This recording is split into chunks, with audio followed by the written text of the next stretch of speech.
Welcome to Teen ypww Lesson 1. I do not own the rights to this music. Today's topic is Embracing Times of Nothingness and Nurturing. Continued.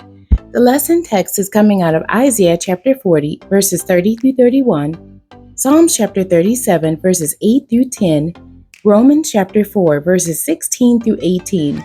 The memory verse. I will read the King James Version first, and then the New International Version of Philippians chapter 4, verse 11. Not that I speak in respect of want, for I have learned in whatsoever state I am, therewith to be content. The New International Version of Philippians chapter 4, verse 11. I am not saying this because I am in need, for I have learned to be content whatever the circumstances. The key for today's lesson: you can't hurry God, you just have to wait. The focus for today's lesson: students are advised to be content and run their race at the same time. Hello, teen listeners and readers. Welcome to the summer of 2026. For this series of lessons, we will continue learning helpful strategies for you to discover the call of God on your life. We are praying for you to find your place in this world, to mature and to succeed. We begin this lesson embracing times of nothingness and nurturing in the spring quarter. Today we continue this discussion from last quarter. Boredom and nothingness are synonyms. There may be many times, teen listeners and readers, that you are bored and feel like you have nothing meaningful to do. I call this times of nothingness. As discussed last quarter, we can radically reverse these feelings by calling them another name and giving them a new identity. In Philippians chapter 4, verses 11 through 13, Paul advises us to be content in whatsoever state we find ourselves, bored or busy. He declared, not that I speak in regard to need, for I have learned in whatever state I am to be content. I know how to be abased and I know how to abound. I can do all things through Christ who strengthens me. There may be other tasks that you have to do that you can learn to call valuable and interesting. Tasks like babysitting your younger siblings and mowing the lawn. Let's call these things that are not interesting as though they are interesting, and eventually they will become as you are calling them, interesting.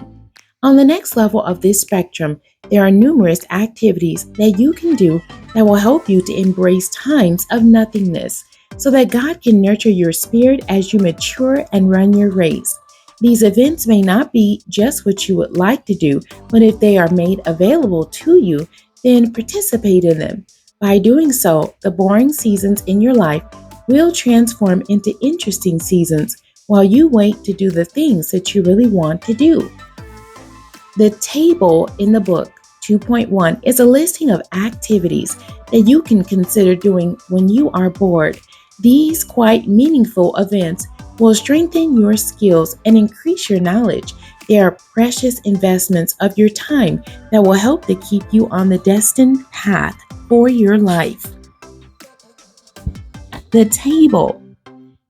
Activity suggestions. Number 1, participate in school events and activities. Number 2, join school clubs and organizations. Number 3, join community youth organizations. Number 4, volunteer in community events and political campaigns. Number 5, visit your local library and read about various topics.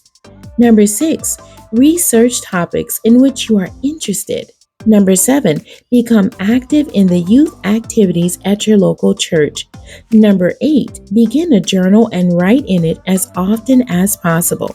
Number 9, begin several journals of different topics and write in them, like my favorite things, my goals, my prayers. And number 10, write letters or send cards to friends and relatives.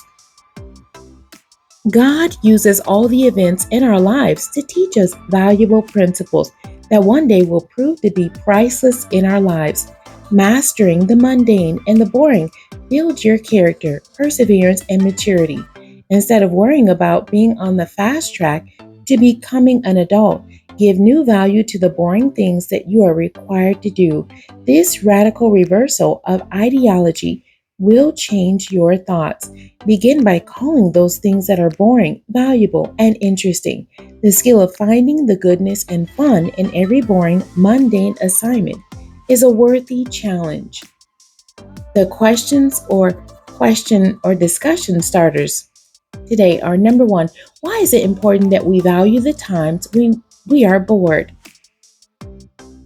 Number two, discuss the activity suggestions I read in Table 2.1. Have you participated in any of these activities? Share your answers with the class. The end. God bless you and thank you for joining me today.